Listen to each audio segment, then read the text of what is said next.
ser canal da bênção de Deus é algo fantástico. Eu vou falar nessa noite, inclusive, algo que trilha por esse caminho. O que eu vou falar daqui a pouco com os irmãos é aquilo que é importante, coisas importantes para nós, né, e aquilo que é importante para Deus. As coisas que são importantes para Deus nunca deixam de acontecer. Então eu estou dando aqui um spoiler da minha mensagem, né? Nunca deixarão de acontecer as coisas que já estão no coração do Senhor, né? Mas antes da gente chegar propriamente aqui na mensagem, eu estou vendo que muita gente está entrando, não deu para, claro, a gente está orando, tal, não deu para receber todos os irmãos, né? E eu disse que tinha muita coisa boa para falar. Uma delas é que nosso canal no YouTube, o canal da igreja, já estamos perto das 2.000 inscrições, isso é maravilhoso, só que ainda não conseguimos abrir de forma automática, pensávamos que fosse de maneira automática, o YouTube abrisse para as lives em direto a partir do celular, porque dessa maneira eu posso mandar em simultâneo para o Facebook, para o Instagram e para o YouTube. Mas até que isso aconteça, nós estamos colocando a mensagem lá no canal do YouTube. Então você tem acesso à mensagem que preguei no domingo passado, já está lá, foi colocada hoje à tarde, foi colocada lá no YouTube. Então vai no canal da igreja, se inscreve, aperta lá também o sininho, acionando lá as notificações para você receber, sempre a notificação de que algo entrou no canal da igreja, algum vídeo importante entrou, algo foi postado. Então não se esquece não, mais tarde, daqui a pouco você vai lá e faz isso, que é importante. E assim que foi colocada a mensagem de domingo, as visualizações já começaram, e eu creio que vai abençoar a vida de muita gente. E sabe o que eu falei no domingo que passou? Aqueles que não assistiram, que não estavam aqui conosco, eu tratei aqui de um manual, Como Fracassar na Oração. Que tema estranho é esse, né? Como fracassar na oração. Então, aquilo é mais um manual do que não se deve seguir, propriamente do que se deve seguir, E eu vou nessa tocada no domingo que vem agora, eu vou pregar minha segunda mensagem, e acredito que seja a última, somente 2 mensagens, a respeito do mesmo tema, como fracassar na oração. E entre um e outro, eu quero falar daquilo que é importante para Deus, aquilo que está acontecendo hoje, E eu disse também para os irmãos no início, queria trazer também notícias boas, Nós já adiantamos isso no domingo, mas eu repito aqui, eu quero agradecer àqueles que doaram suas cestas para os necessitados da igreja. Nós abastecemos aquelas pessoas que tivemos acesso na igreja, que estavam necessitadas, e olha, queridos, de coração, como você abençoou as obras sociais da igreja, pessoas estavam carecendo, e eu louvo a Deus pela sua vida, pelo seu amor e carinho, muito obrigado. Nós já distribuímos essas cestas para aquelas pessoas necessitadas, distribuímos para algumas pessoas que não são também da nossa igreja, mas que estavam passando por um período, exatamente esse que estamos agora, um período de muitas demissões, pessoas que não estão conseguindo ganhar o dinheiro com o seu trabalho, então muitas entraram em verdadeiras crises, Então ajudamos e sobrou assim muitas cestas, e Deus nunca manda para a gente algo que a gente não vai usar, Deus nos dá sempre, manda exatamente aquilo que é necessário, que Ele sabe que a gente vai precisar usar. E aí a esse fato seguiu-se uma oração, o que fazer com essas cestas que sobraram. E Deus trouxe até nós um asilo que muito está carecendo da ajuda, não somente da nossa igreja, mas de outras igrejas que também estão ajudando lá, né? É um asilo que faz o acolhimento de pessoas em situação de rua. Então há velhos, idosos, há pessoas deficientes mentais, deficientes físicos, que estavam vivendo na rua, mas que foram resgatados, né? Alguns deles, ao longo dos anos, já foram recuperados, e é um prazer muito grande poder ajudar. Então, nosso irmão Bruno, irmão da nossa igreja, hoje já recolheu todas as cestas e está levando lá amanhã para abençoar aquelas pessoas que nós não conhecemos. Eu não conheço, você não conhece, mas certamente o Papai do Céu conhece, né? Ou seja, Deus sabe da nossa necessidade e Ele move tudo o que é necessário para essa bênção chegar até a gente, né? Então eu quero agradecer e dizer a você que não há mais a necessidade de você trazer as cestas. Em havendo, eu vou fazendo esse acompanhamento aqui com o asilo, né?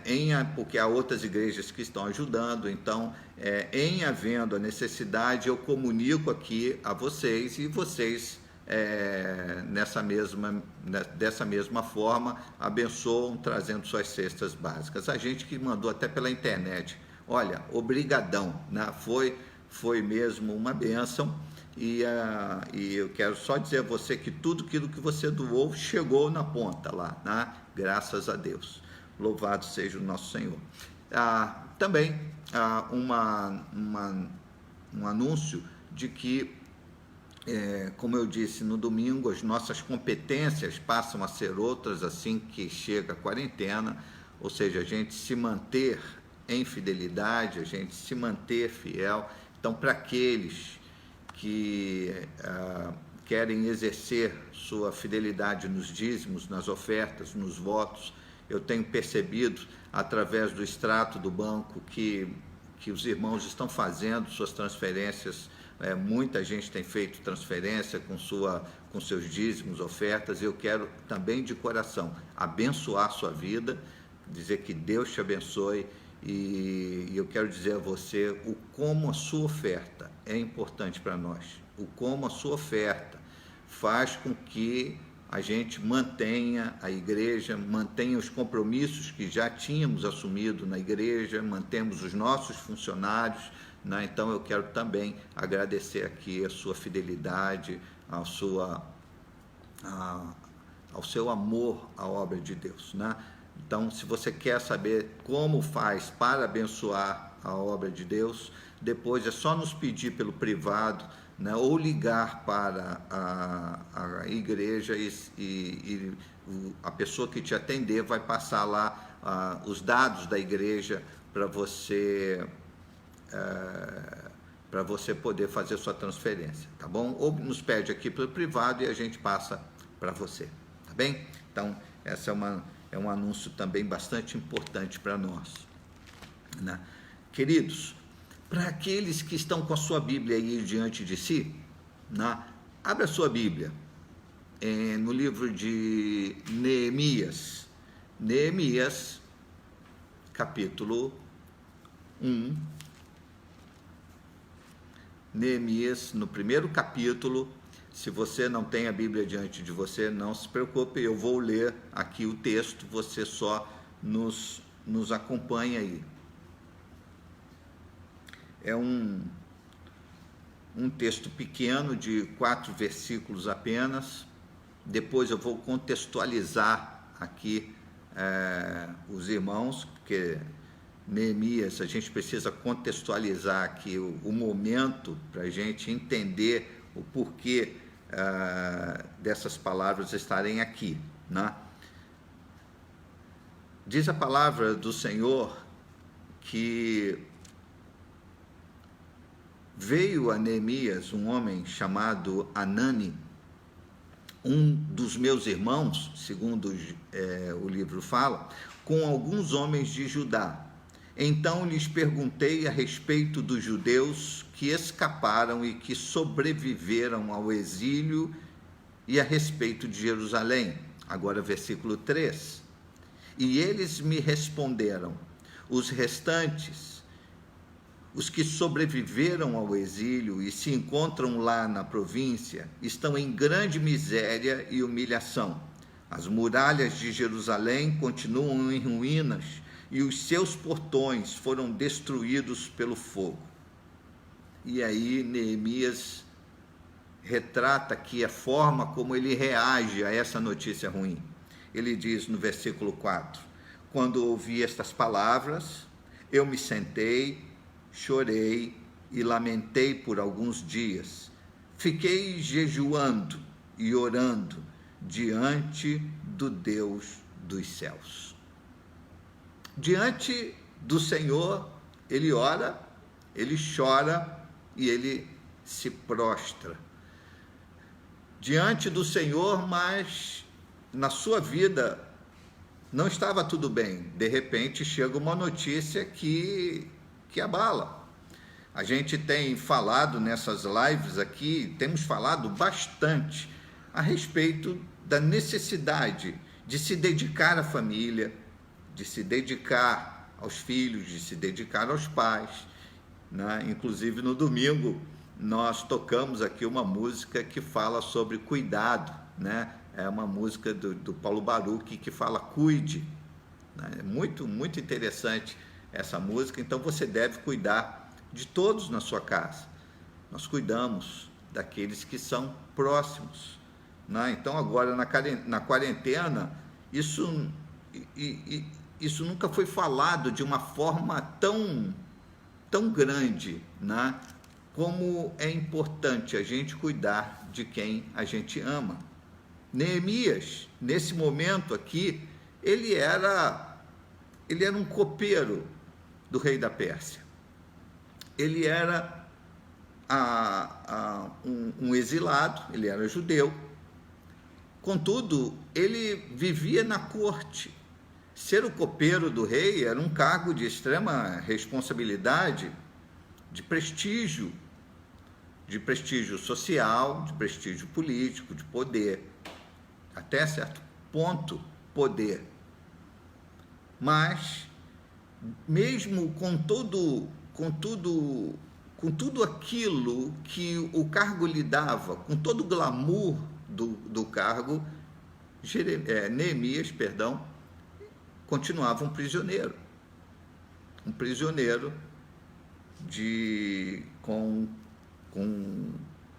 não com algemas, não com uma cadeia, uma cela dentro de uma cela, mas exilado, mas distante da sua terra, distante da sua cidade, distante de Jerusalém. E ele era essa pessoa de extrema influência, ele era um homem de imenso poder. Contudo, a palavra do Senhor nos mostra aqui que quando ele vai ao rei, depois nós vemos isso, que quando ele vai ao rei pedir para reconstruir a cidade de Jerusalém, esse já era um segundo pedido. O primeiro, porque ele era contemporâneo de Esdras, o primeiro pedido foi feito ao seu pai, Artaxerxes I, e ele havia negado. E aí Neemias, quando ouve o depoimento de alguém que havia vindo de Jerusalém, tamanha desgraça, tamanha destruição naquele lugar, ele não se dá por vencido diante da primeira negativa e agora procura já um novo rei, o filho daquele que havia negado, e faz um segundo pedido. E esse rei, essa segunda tentativa, ela se mostra bem-sucedida e o rei libera, porque aquilo que é importante para Deus nunca vai deixar de acontecer. E eu creio, você crê certamente, você que crê no Senhor Jesus, você sabe que você é importante para Deus. Falamos isso, repetimos uns para os outros, mas esta é uma verdade que a gente precisa viver, em saber que por ser importante para Deus, na minha vida, nada vai deixar de acontecer. Nada daquilo que já está no coração de Deus deixará de acontecer na minha vida e na sua vida. Mas a reação de Neemias a esse momento, a esse fato, a essas notícias ruins que chegam, não quero aqui fazer esse pareamento, esse paralelo, mas a gente abre aqui a TV, a gente abre o computador, lê o jornal, você vai ver notícias ruins que chegam. A previsão de uma hecatombe econômica, a previsão de ainda mais mortes. Jerusalém, queridos, ela era importante para Deus, mas Jerusalém só era importante em se tratando da linha humana, só era importante para quem tinha um vínculo com ela. Então, por exemplo, todos os filhos são importantes para os seus pais, né? Eu sei que, digamos, vamos lá, todas as pessoas são importantes para nós, os filhos dos irmãos são importantes para nós, os seres humanos são importantes para nós, mas cá entre nós, os nossos filhos nos tocam mais, nos afetam mais. Hoje pela manhã, por exemplo, eu estava tomando meu café, assistindo o jornal, as notícias, e até que eu me deparei com o rosto decaído de uma mulher que havia perdido a sua filha para o Covid-19, uma menina de 16 anos de idade. E o rosto, o semblante da mãe, que não me saem aqui da memória, e eu falando com a Rita naquele momento, eu imagino, só imagino, a dor que essa mulher está sentindo agora. Então nós olhamos números, tantas pessoas morreram, 600 e poucas pessoas morreram de ontem para hoje, e acaba que a gente tende a se acostumar com números, mas por trás de cada um número desse tem uma vida, tem uma história, tem um fato. Pessoas choram, e nesse momento pessoas estão chorando a morte dos seus queridos, dos seus entes queridos. Como pai, uma vez que eu disse que os nossos filhos nos afetam mais, nos tocam mais, mas como pai, a palavra de Deus diz que ele se preocupa e se dispõe a socorrer a gente. Deus nunca vai nos responder com e daí? Não. Deus nunca vai fazer isso. Deus nunca vai tratar dessa forma a morte de alguém ou a vida de alguém. Não. Você é importante para Deus, querido. E é muito importante que você não dê ouvidos àqueles que se posicionam contra, porque nós vamos falar disso daqui a pouco, daqueles que se colocaram contra a reconstrução de Jerusalém, daqueles que disseram em todo momento, querendo extrair forças, extrair coragem, extrair o ânimo dos trabalhadores na reconstrução de Jerusalém. Mas Deus não quer isso conosco. Pelo contrário, Jesus, quando esteve conosco, ele disse: eu vim para que vocês tenham vida e a tenham em abundância. Uma vez que Deus se importa com a gente, uma vez que Deus se importa comigo e com você, até onde ele estaria disposto a ir por nós? Eu vou dizer que Deus foi muito além do que qualquer um de nós poderia ir. Ele enviou o seu próprio Filho, Jesus Cristo. E segundo diz o Evangelho de João, para que todo aquele que olhando para ele, crendo, não pereça, ou não perecesse, mas tivesse a vida eterna. Cristo é a providência de Deus àqueles que estavam no meio do sofrimento, aqueles que estavam decaídos e completamente longe do Pai. Porque estar longe de Deus é o maior sofrimento que um ser humano pode experimentar na sua vida. É estar morto nos seus delitos e pecados. Mas a Bíblia diz que Deus se importou tanto comigo e com você, que Ele deu o seu único Filho, para que a gente, ao crer em Cristo, a gente tivesse vida. E não é à toa que a nossa igreja se chama Nova Vida. E essa nova vida que a gente tem é para vivê-la como Deus quer que a gente viva. Entenda, querida, que Deus não daria para você uma nova vida, um novo viver, um novo sentido para a sua vida, se não tivesse com você planos maravilhosos, se não tivesse com você um projeto para a sua vida.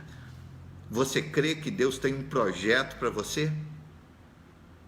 Você crê que a sua vida não é aquela que é contada nos minutos e segundos? E a você que hoje está aqui diante de mim,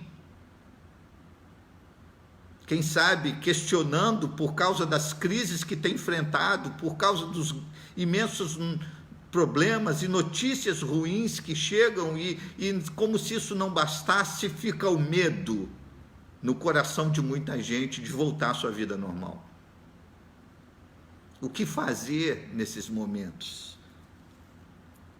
Deixa eu dizer a você que a intensidade da nossa reação a essas coisas vão depender da intimidade, daquilo que é importante para nós na vida. Eu vou chegar lá. Vamos agora abrir no livro de Neemias, uma vez que temos aqui Neemias aberto no capítulo 1, nós lemos do versículo 2 ao versículo 4. Agora eu peço a você que abra a sua Bíblia no capítulo 4, somente 3 páginas à frente na sua Bíblia, Neemias capítulo 4, versículo 1. Aqui eu vou ler para vocês a reação daqueles que não queriam nada bom para Jerusalém. Os inimigos de Jerusalém. Diz assim, que quando Sambalate ouviu, capítulo 4, versículo 1, quando Sambalate ouviu que nós estávamos reconstruindo a muralha, ele ficou irado e indignado e começou a zombar dos judeus. Na presença de seus irmãos e do exército de Samaria, ele disse, olha bem o que disseram aqui os inimigos, aqueles que não gostavam, não se incomodaram com a reconstrução de Jerusalém. O que é que esses judeus fracos estão fazendo? Vocês vão permitir que eles continuem? Será que vão oferecer sacrifícios? Pensam que podem acabar a obra num só dia? Será que as pedras que foram queimadas poderão renascer daqueles montões de pó? Então, a pergunta, é somente esses 2 versículos 4, versículo 1 e 2, a reação desses que eram contrários à obra e à reconstrução das muralhas de Jerusalém, da cidade de Jerusalém, veio através dessa zombaria, veio através de perguntas retóricas. Será que vocês vão conseguir? Claro que não. Será que essas pedras queimadas poderão servir aqui para a reconstrução desse muro? Ou seja, aquilo que já foi vivido, aquilo que está ali, que foi queimado, que foi destruído, pode fazer parte de um novo processo? É claro que não. Onde vocês vão buscar recursos? Vocês não têm recursos. Então, a pergunta, ou a reação, dessas pessoas sempre foi no sentido provocativo. Estão provocando com essas perguntas retóricas ao dizerem sempre, você desista porque você não vai conseguir. Será que você não se lembra, enquanto falei isso aqui agora, de um fato que ocorreu quando Jesus vinha passando E eu gosto de usar muito essa passagem, que é aquele cego mendigo que estava à beira do caminho, começou a gritar por Jesus, dizendo: Jesus, filho de Davi, tem compaixão de mim. E a multidão calava, ou tentava calar aquele homem, dizendo: o mestre não vai ouvir você. Quem é você para que Jesus pare e te ouça? Na mesma tocada você vê aqui, no mesmo sentido. Não faltam aqueles que geração após geração dizem assim: quem são vocês? Quem sabe ou você tem interpretado a vida desse jeito, com essas reações, e você diz assim: certamente eu não sou nada. E aí responde bem: não é nada, não somos nada. Contudo, o Espírito de Deus na nossa vida e no nosso coração, e é por isso que tocamos essa música antes da gente começar, usa-me, Senhor. O Espírito de Deus em nós faz com que a gente viva e participe dos planos que Deus tem para nós. Entenda que Deus tem um projeto com você. Entenda que Deus tem um projeto, querido, com a sua vida, minha querida. E com todo o amor e carinho eu estou dizendo isso para você.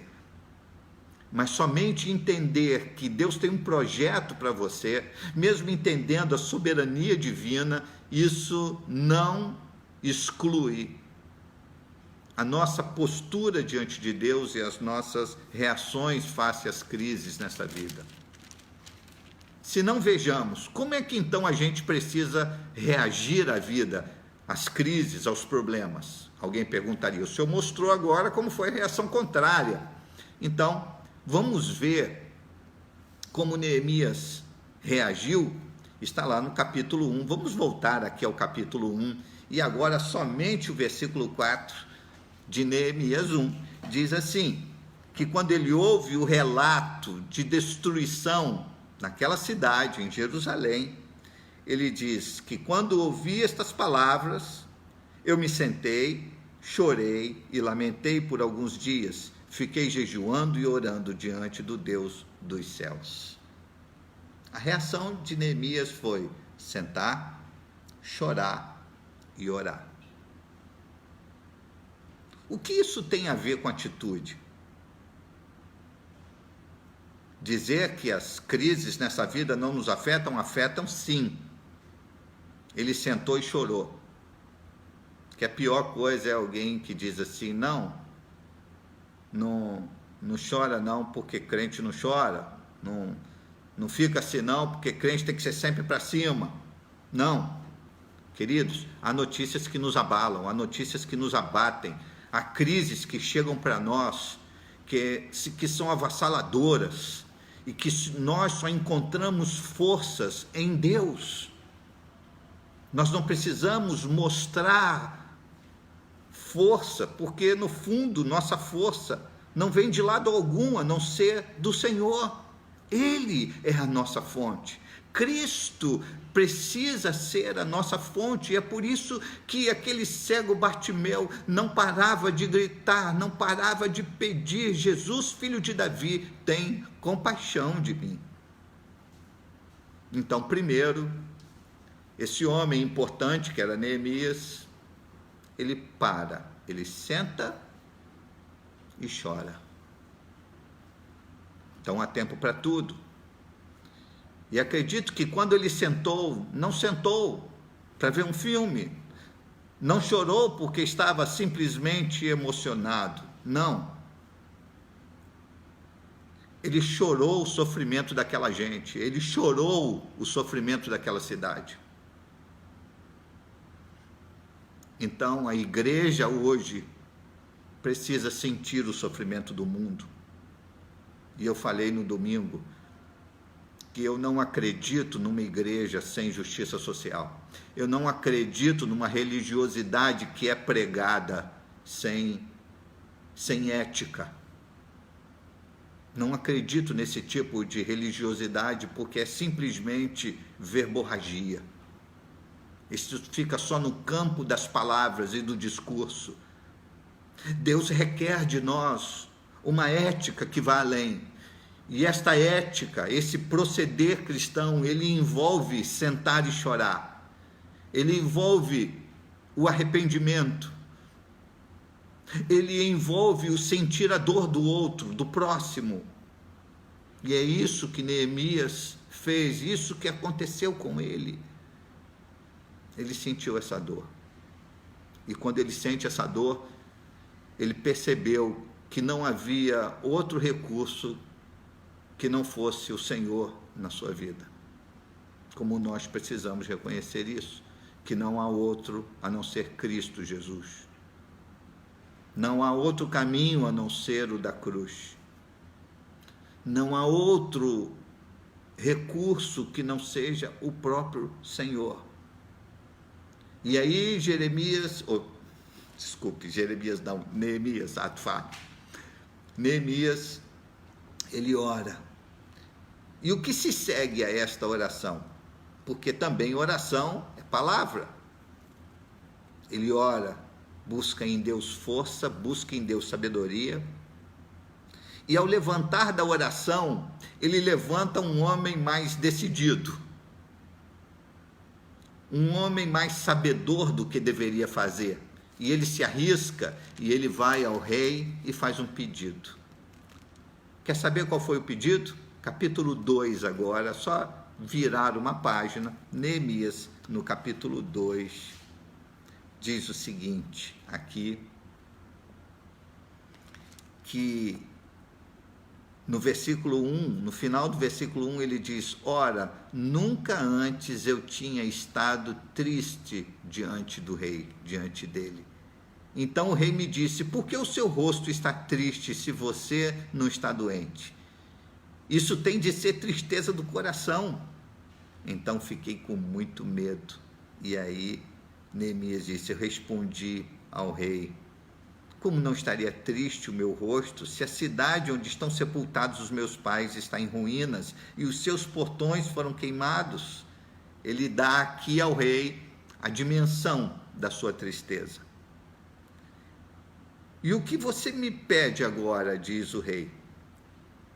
E aí Neemias sabe o que responde a ele? Ele diz assim: então orei ao Deus dos céus e disse ao rei.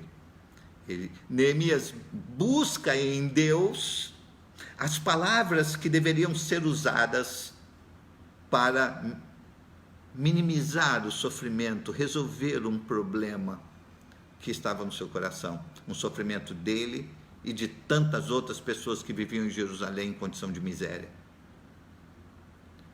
E ele diz assim, e é aqui está a chave daquilo que eu estou dividindo com vocês: se for do agrado do rei, e se este seu servo encontrou favor em sua presença, peço que o rei me envie ajudar a cidade onde estão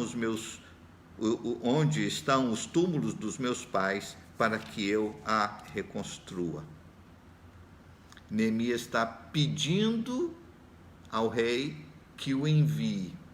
Então, a essa oração de Neemias segue-se as atitudes, que foram todas elas planejadas. Quando Neemias foi falar com Artaxerxes, quando foi falar com o rei, ele já sabia o prazo, ele tinha em mente todo o planejamento do prazo, dos acessos até chegar lá, dos suprimentos, dos materiais que deveriam ser usados.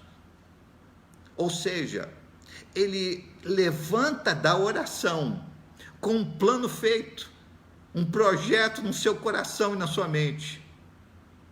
E isso não vem de outro lugar que não seja o Senhor. Então, meu querido e querida, eu falo hoje a tanta gente que está passando realmente por uma crise imensa. Quem sabe um problema de difícil solução dentro de casa, um problema de difícil solução na sua vida pessoal, de difícil solução na sua igreja, ou com pessoas que você lida na igreja, não sei, porque tanta gente vai ouvir essa mensagem, vai ter acesso a esse vídeo. Eu falo hoje a pessoas que estão lidando com N problemas, mas não há solução que antes, para nós, que antes não venha de Deus. Então, do Senhor, uma vez que Ele é a fonte, dele vem a solução. Não é só orar, não é só sentar e chorar, mas é ao orar, deixar que a mão de Deus te mude, te transforme.